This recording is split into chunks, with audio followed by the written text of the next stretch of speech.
worth trillions of dollars.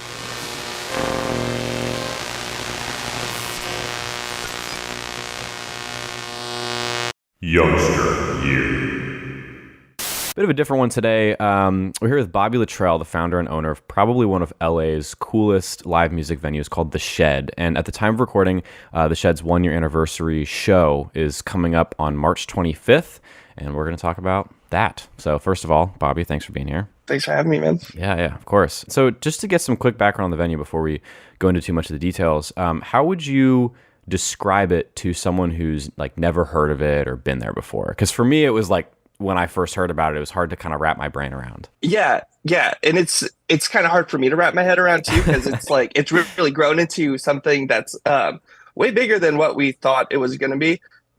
It is a backyard venue. So it's not like a normal backyard show, I would say. And like slowly it's become like somebody saying like, oh, it's like, a backyard show. Yeah. And then like within the past like 4 or 5 shows, everybody's like, oh, it's venue. I'm like, yeah, that's cool. Right. So yeah, it's basically like a metal little hangar. And that's about like holds 150 like inside and then another 100 outside. Oh, that's perfect. And when you describe it as like a metal hangar, that was one of my first questions on the last interview I did. It was for people who didn't see it. It was a band called Crossing Eyes Dotting T's. They just played a show at the Shed.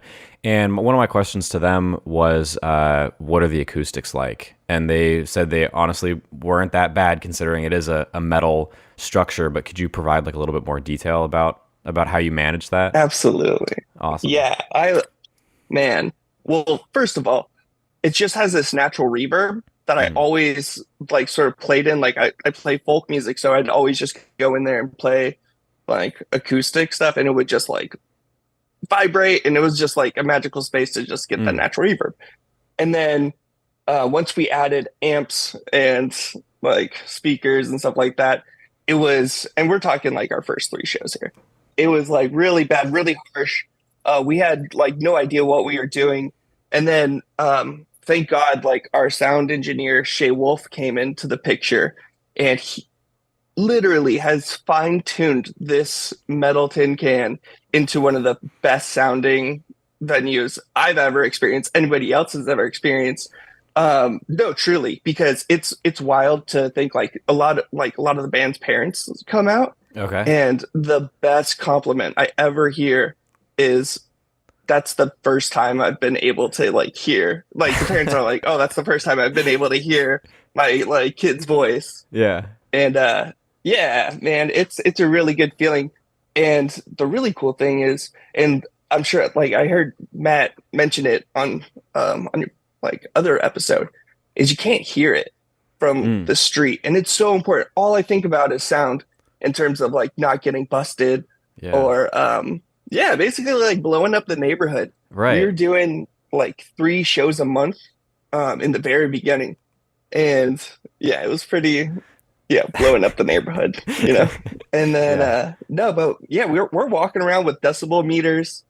And man, it's a fun time. Yeah, we've really like dialed it in completely. Right, and so with the sound engineer, you guys were able to basically not only make it sound better inside, but also make it so people in the surrounding areas couldn't hear it as well. Exactly. Must have been quite the challenge. And, honestly, it was like months, like probably like the first 6 months of us was like getting it right. And a little backstory on Shay. He's like 25. He was going to MI, about to graduate, and he came out to one of the shows where Honey Revenge was playing, and that was probably like our biggest show with the worst sound possible.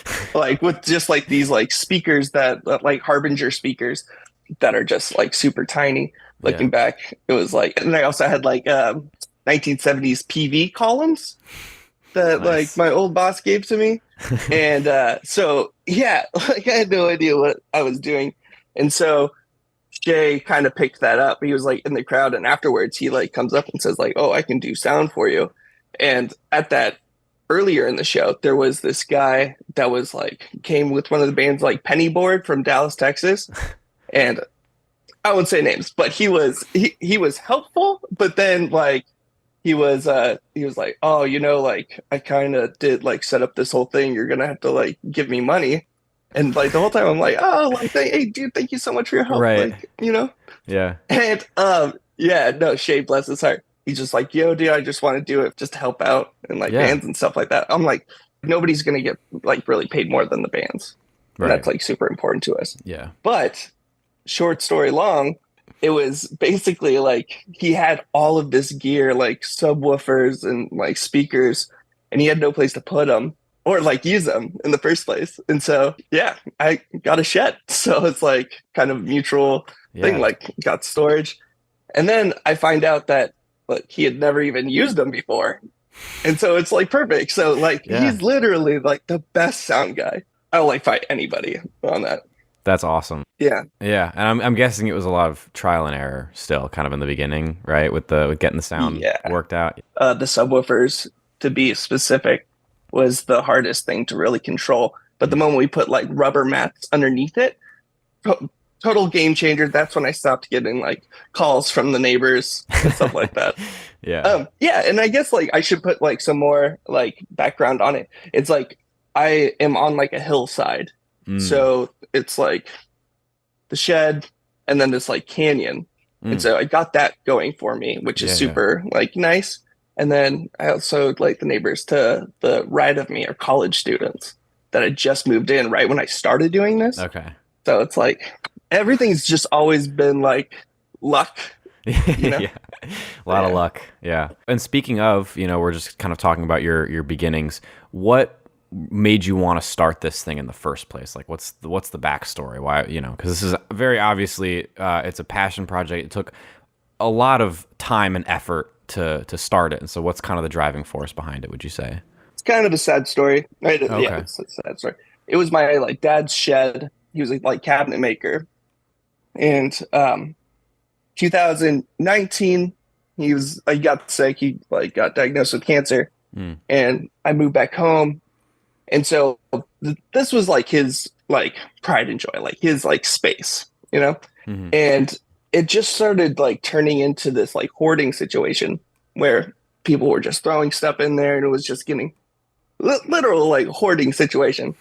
So it was just like pretty sad. And like I mentioned before, like I'd always go in there and sort of like play guitar and it always sounded really nice. So I always kind of had that idea. Yeah, this could be like a really cool space. But yeah, like guess when he passed, it was more of a way to like connect with him. The shed's meant to be used to create something. Yeah. And when it was just full of trash, it was just like, it didn't have like a lot of life to it. That's the backstory to it. Well, that's really nice. That's a lot. Like I don't really know what I was expecting, but I guess it wasn't that, and that's really nice. Yeah. And yeah, my partner, Brittany Hughes, she's like has Common Ground Collective, which is an amazing management company. Oh, okay. And so she used to do backyard shows at her house, and it was called The Vibe. And speaking of those speakers, honestly, it's all connected. I sold her like those speakers like 4 something years ago. Wow. And so she would do shows in her backyard. And then like right when I got like this idea, once I cleared everything out and then I was like doing like, having like small band sessions in there, I like called her over. I was like, hey, can I buy those speakers off of you? And so it was like, then she came over and then I was like, here's my idea. And then we just ran with it. That's sick. Yeah. And so it's been, approximately a year now because we've got that anniversary show coming up. And that's a good chunk of time for an independent venue. And so what would you say is maybe one of your biggest challenges that you've had to face so far? Yeah, it's mostly scheduling. That's the hardest part is I want to be able to book as many bands as possible. And like there's amazing bands that are like hitting us up. And it's hard to say like, like they can't book a date because we already have like, we plan like about 4 months in advance. Oh, wow. Just from like concept to like shows happening and stuff. Mm-hmm. So yeah, everything's kind of set in place. And like, I guess that's kind of like my new venture is like finding like satellite spaces to be able to give those bands like a space to play. That's really like what this is all about. Yeah. It's like, yeah, you know, Yeah. because there's like LA proper, and then there's the Valley, and everybody Right. considers the Valley like second hand, like thrift shop LA, Yeah. the Goodwill of LA. But yeah, there's nothing happening. Like there used to be this one venue back in the day. Everybody will mention it. It's called the Cobalt, Okay. and that was like pretty legendary spot. Like a lot of bands came out of there. So yeah, that was like really the only venue that was happening out here. And then it like, I mean, we're talking like it closed probably like 8 years ago or Okay. something. Yeah. And so nothing, nothing was happening. And so yeah, then I started doing this, and it's quickly become like, fill the void kind of thing, and like Yeah. untapped market. I don't know. That's So cool yeah, though. it's pretty cool. Yeah, and in a year, it sounds like you've had like a good deal of shows. Was there like a rough number of shows that you know of? Yeah, we're 21. That's what we're 21. going. Or 21. Yeah, 21 or 22. Jeez, that's Yeah, never had any issues either. Like it's wild. Like really your question was like any challenges. It's wild that there really hasn't. I mean, oh gosh, I'm jinxing it for sure. But that's honestly that's like what Britt and I always like think about, worry about is like something bad happening, and it's on like so many things can go wrong, right. like safety wise, people not respecting property, Hmm. or like people getting into fights, or like anything like that. Right. And it has never happened. Yeah, 21 is crazy. That's a really good number. I know this is probably a tough question, but do you have like a favorite show or maybe a most memorable? Ooh, yeah. Hall of Fame was super cool. That was like our Christmas show. That Oh, okay. had a lot of like common ground artists. Oh man, okay, that's like a good second one. The best one, definitely. We just had Chase Petra in January.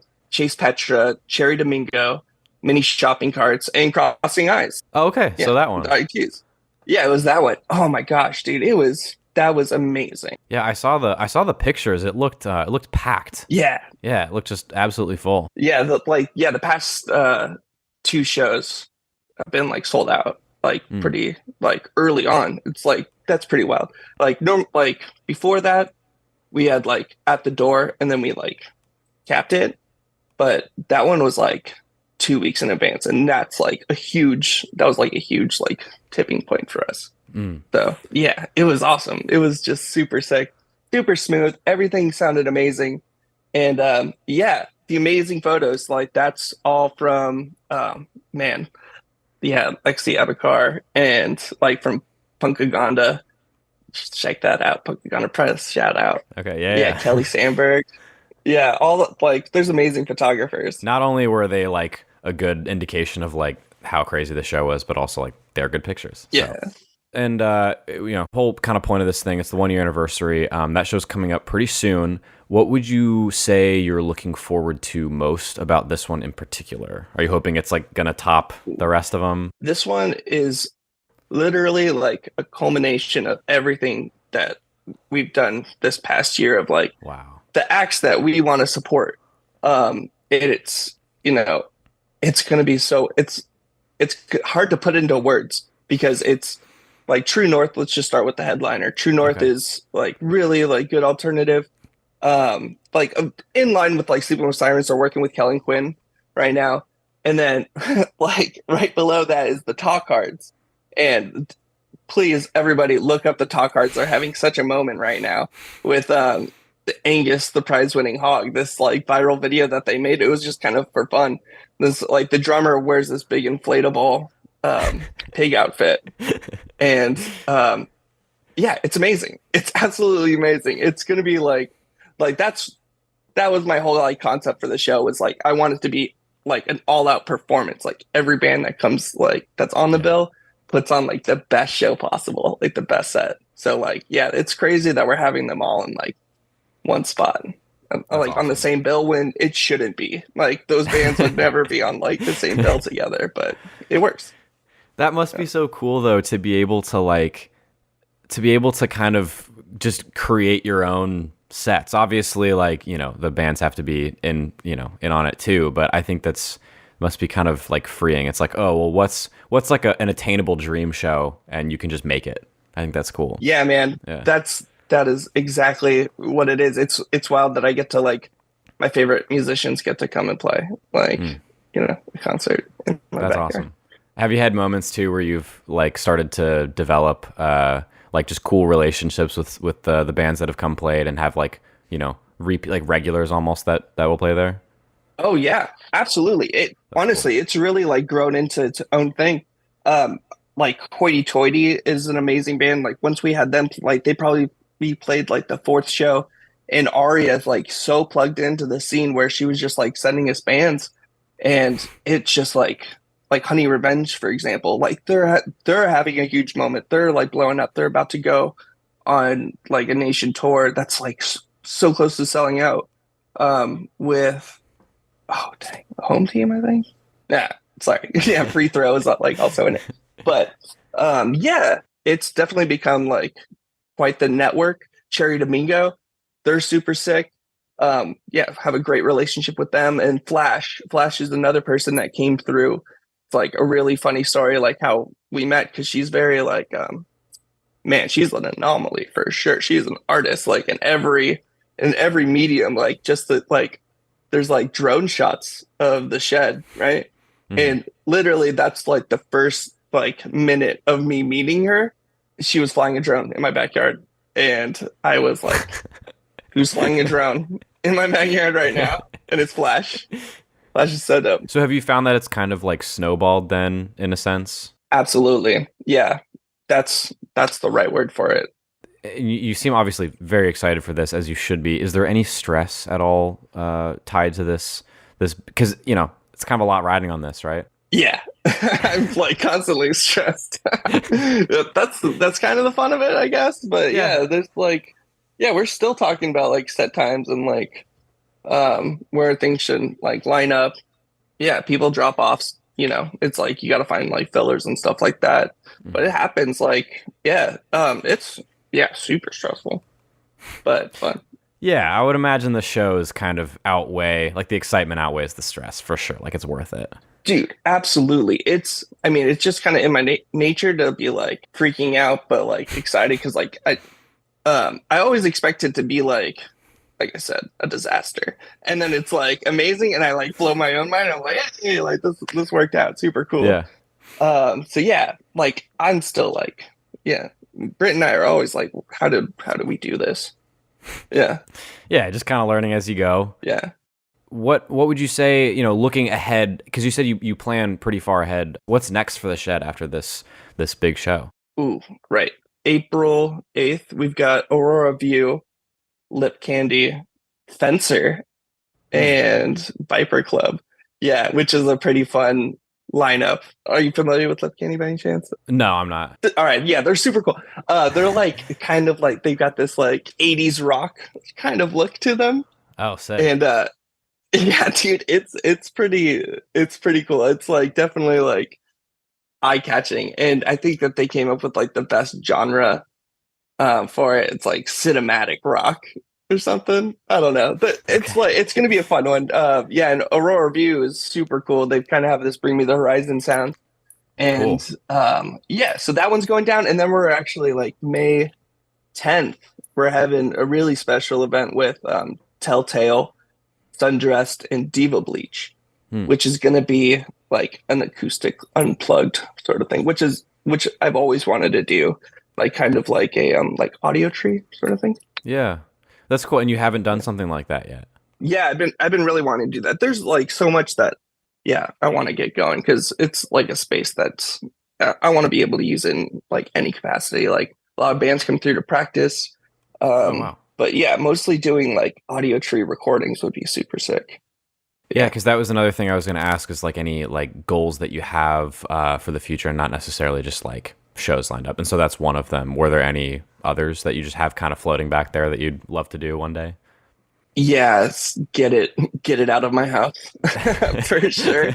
Like move into a better space. Like Yeah, honestly, yeah. I'd like to just like Right. move it somewhere else. Yeah. But no, honestly, like there's actually like a huge movement of these backyard shows that are happening in LA and like Hmm. also like Oxnard area. There's like this like little secret LA, just like really cool in Hollywood, like 300 people into this small backyard, and it's like so peaceful and like really they're like really politically active too. So they always have Hmm. like guest speakers that are I don't know how to like yeah, activists. That's the Yeah, word. yeah. Yeah, Okay. there's dude super cool. And then there's this place called Colbert Street in Oxnard, and this is the Okay. coolest. This is the coolest one. I'm like super like jealous of this guy, but he's like his family owns this dirt racetrack for like BMX, and Nice. he like started throwing shows like on this like really cool stage like in front of this building, right? And he's still in high school, and he's like throwing like these crazy shows, and I'm like, Damn. dang, dude, yeah, like that's yeah, it's super cool. Yeah, so definitely, and I think it's like I think it's really good that this like sort of like backyard movement is happening because it's like Sunset Strip, like all these like pay to play venues are like, no, like why they're not supporting ours. They're just like they're Right. supporting themselves, which is like, yeah, it's a business for Sure. sure. That's their model. But yeah, there's no like energy to it. It doesn't feel very special whenever I go to, I don't know, like the whiskey or something, Yeah, yeah. or the Roxy. But that's cool. I didn't realize that there was such a like underground thing of like community of backyard shows and things like that. It seems like would you say that you're kind of like really in tune with that whole scene at this point, or do you think there's still Oh yeah, like especially now because like I'm just like picking up like pieces from like how's everybody else doing this, yeah, yeah. and yeah, 'cause Cool. we I had no experience like throwing shows, and Mm. so yeah, it's just like pretty cool to see like how other people do it, and they're all different in their own way, Of and like course. yeah. So when you go to like smaller shows, do you kind of pick up on ideas for your own venue Oh space? yeah, definitely. I'm like I'm like looking at the lights it like set Oh up and everything yeah. like that. Like yeah, no, totally. That's like what I'm like obsessed with now. Is like, That's cool. yeah, let's go check out this venue instead of like the band. But Right. yeah, yeah.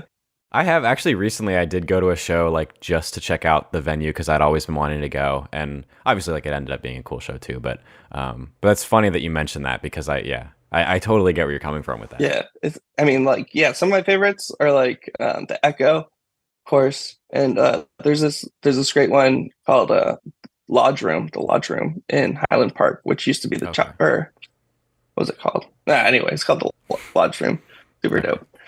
But shout out to Sick. them. Yeah. Yeah. I'll ask just one last question here, kind of tying it all together. When you think about where you guys were with this project a year ago, you mentioned something kind of a little bit about this at the beginning. Would you say this is where you thought you might be with it a year later, or did you like really blow yourself away? That's a great question. I didn't think about that. Basically, yeah, No. it Okay. was. Fair enough. Yeah, just yeah. No, I think that's the answer. Yeah. It was yeah. It just kept building. It kept building on itself, and it was yeah. Even now, it's like oh man, like each I call them blessings for sure. Mm. Is like every like having like Shay join the team blessed us for sure. And then yeah, oh I gotta give a shout out to like Patrick. He's our like lighting director. It's like the same story with Shay basically. He came out to one of the shows and he's this like amazing light director for like a bunch of concerts. He does like arenas. He does yeah, like this Latin festival thing called Bresh was which is huge. And he needed a place to store his lights. And so like he comes Perfect. through and I'm like, Yeah. oh, like, yeah, dude, like you can store stuff. He rolls through with this like huge U-Haul truck. And I'm like, oh my God, dude, what's happened? And like he brought all the so like what you were seeing on like Crossing Eyes show, like all those lights and the upgrade, that last blessing was what's really like taken us off for Mm. sure. Like that that put us on the map. And he like really believed Awesome. in like the brand, I guess. That's what he keeps saying. He's like, oh, this is a brand. And actually, like, that's really like what I'm like. I'd love for it to be like an emo night. Like emo Yeah, night for sure. has turned into something way bigger than I'm sure what they thought what it was gonna be. Yeah. Awesome. Yeah. So, if you're local to the LA area, go check out the Shed's 1-year anniversary show on March 25th. If this has been any indication of what the night's going to be like, you really aren't going to want to miss this one, Bobby. Thanks again. Thanks for having me, man.